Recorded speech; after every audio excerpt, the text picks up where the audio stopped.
Welcome to the Southwest Florida Real Estate Update, hosted by the York Group of Downing Fry Realty. Our show will bring you the most up-to-date information on the local real estate market, presented by leading experts in the field.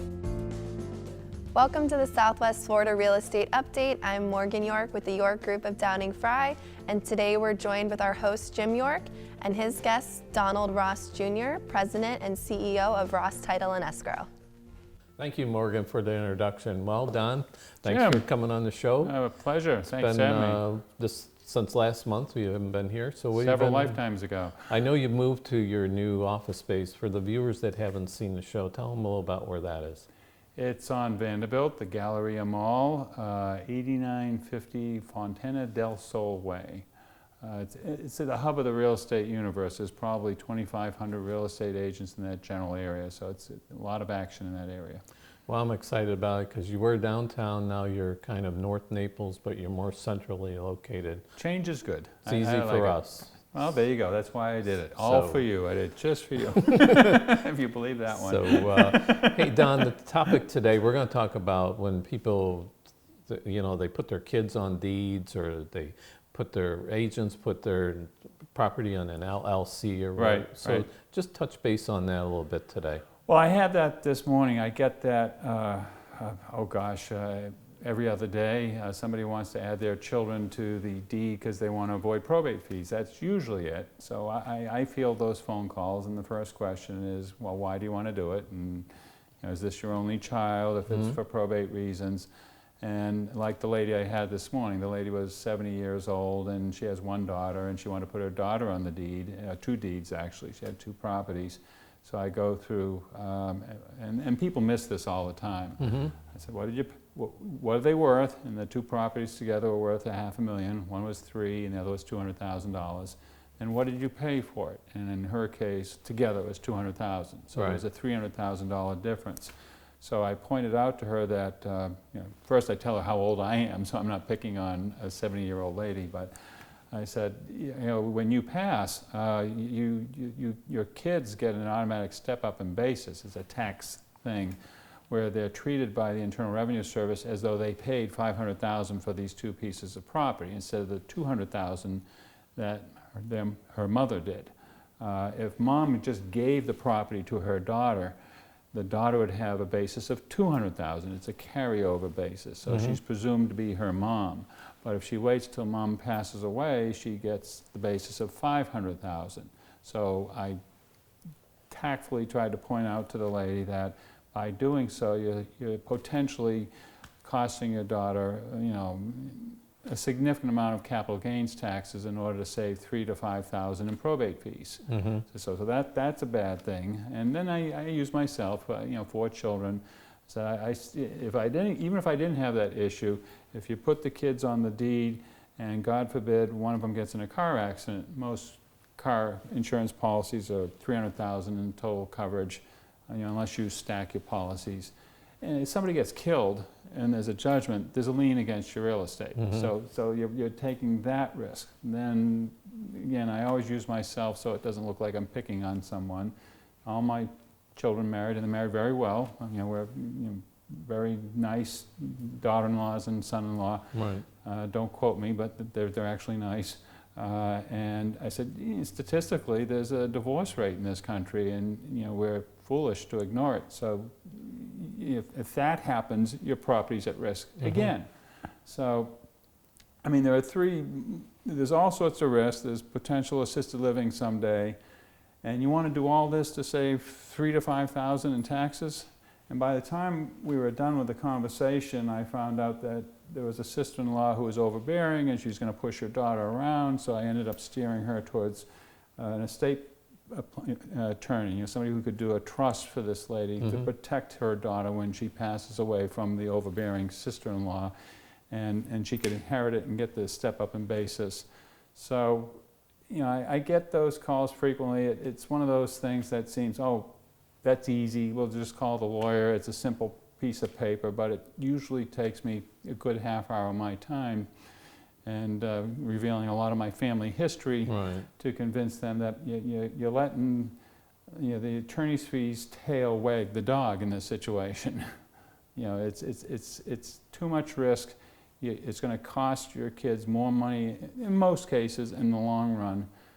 There are exceptions. I mean, that there are. You know, typically, if it's somebody's got a terminal disease and this is their only child and the basis is where they want it, we'll do it. But I bet you 9 times out of 10, by the time I finish this conversation, you know, like this lady this morning says, "Well, I didn't know it was that complicated. Oh, can I call you back and get that as, you know, probate attorney and have a trust done?" So it's generally not good. How about if you have a mortgage, can you still put it in a trust? Do you have to pay taxes on the transfer of that? Depends on a revocable trust. Typically, no, but revocable, the mom has the ability to, you know, take it back. But I always recommend that they get permission from their lender because they're due on sale clause, and then even though you might have a good legal argument that there really hasn't been a transfer of beneficial ownership because it's revocable, you don't want to be defending yourself against a bank attorney down the road. So it's always good to get something in writing from the lender saying it's okay. If you have multiple beneficiaries and it's an irrevocable trust, which means mom can't change it, right, then you have doc stamps. I mean, you know, percentage of the, you know, if the mortgage is $500,000, you're going to pay doc stamps on, you know, $500,000, which would be $3,500. Right. And again, you get through all this, they're trying to do the right thing, they're trying to make life simpler for the kids. In this case, with the lady this morning, and she's just one of many that I get like this, you end up discussing the whole family history, and, you know, my daughter can be pushed around pretty easily, and I said, well, this is how you protect your daughter, and plus save her money, and you keep the meddling sister-in-law out of it. And she's grateful at the end, you know. So it's the typical, you know, it's like an iceberg. You see just the tip, you know, the quick claim deed is the tip. There's a big, huge iceberg underneath the water that you have to look at. And how about putting property in an LLC? The only reason, well, for you, you know, you mentioned realtors in your introduction. The only reason for any realtor to do this, or a lawyer or a dentist or any professional, is to save taxes. I mean, it doesn't protect you from being sued at all. Right. So, I recommend, you know, accountants will, you know, I'm overgeneralizing, but say, sure, Jim, and it saves you taxes. I say, well, I'm a little more, how much? You know, just give me a ballpark, and how much are you going to charge me to do the tax return for the LLC? And how much is the annual fee for the state of Florida for the LLC? And am I doing all this to save, you know, $35 a year based on my really good year this year? Or am I saving, and, you know, I'm just doing this for, you know, ballpark estimation. Is it worth my while to bother? Am I saving $10,000? Is it significant enough where I can take my wife somewhere, you know, in a non-COVID world? Or is it just, I'm having a great year and I'm saving $100? You know, to build this, my son works for a law firm and he watches these videos, so he's going to love this. His boss has a saying, you do not build a cathedral for Easter. You know, so if you have the one good year, you don't set up an infrastructure of an LLC, you know, that requires an annual return and an annual filing fee with the state of Florida, just for your very best year. Right. So, but if you're saving 10 grand a year over a period of time, you have like a 5-year past history you can look at and say, yeah, this is saving me big money. I'm not getting the full benefit of these you know, business dinners you take your clients out on your personal return, but I can get the full benefit on the tax return. Then you want to do the LLC. You know, people who buy, they want LLCs to protect against potential rental lawsuits. You know, they're afraid of somebody getting hurt on the property, and I have to have the whole conversation about, well, you know, what possible incident would happen that would cause you to be sued if it's a condominium. And it would have to be something within the unit, usually, because the common elements are insured by the association. And, you know, in my mind, it's somebody coming out of the shower who might have had a few cocktails on the beach, and they're getting ready to go to dinner. They're not familiar with the condo. They just got there, and they fall and hit their head. You know, that's the kind of thing you're looking for. And an LLC does not protect you 100% from that. There's a doctrine called piercing the corporate veil, which apply. If you're in the rental business, that LLC needs to be capitalized, which means there has to be enough money, real estate, or insurance in it, or that relates to it, to cover the foreseeable needs of the rental business, which would include somebody getting hurt, coming out of the shower, slipping, hitting their head, they had too much to drink, whatever the circumstances. And the LLC might give you some minimal amount of protection, but I can guarantee you, I'll bet you anything, if somebody came out of the shower and got seriously hurt, they're piercing that veil and they're suing the members in a heartbeat, absolute heartbeat.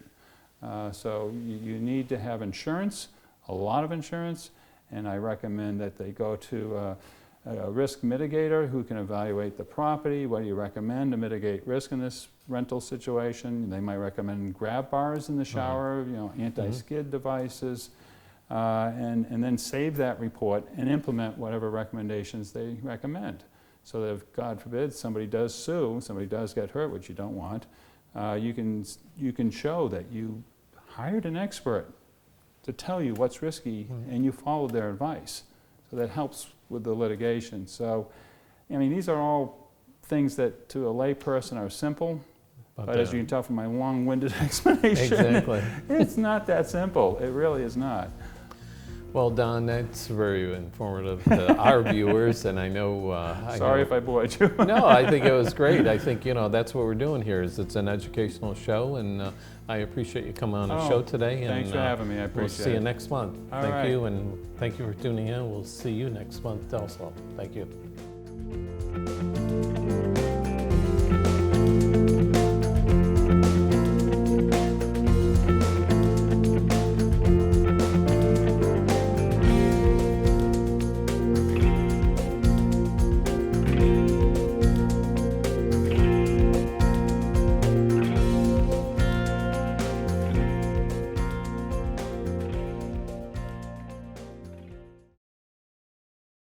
Thinking of buying or selling a home in Naples, Marco Island, Bonita, or Estero, Florida?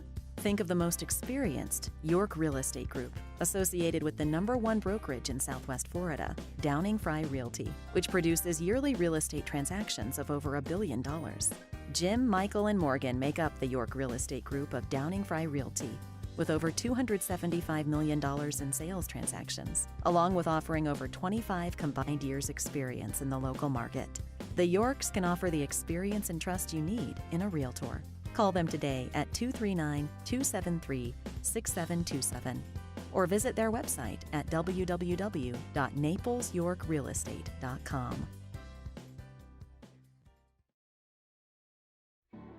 Looking for a real estate closing agent in Southwest Florida? Ross Title and Escrow has over 25 years experience and has closed over 20,000 residential real estate transactions.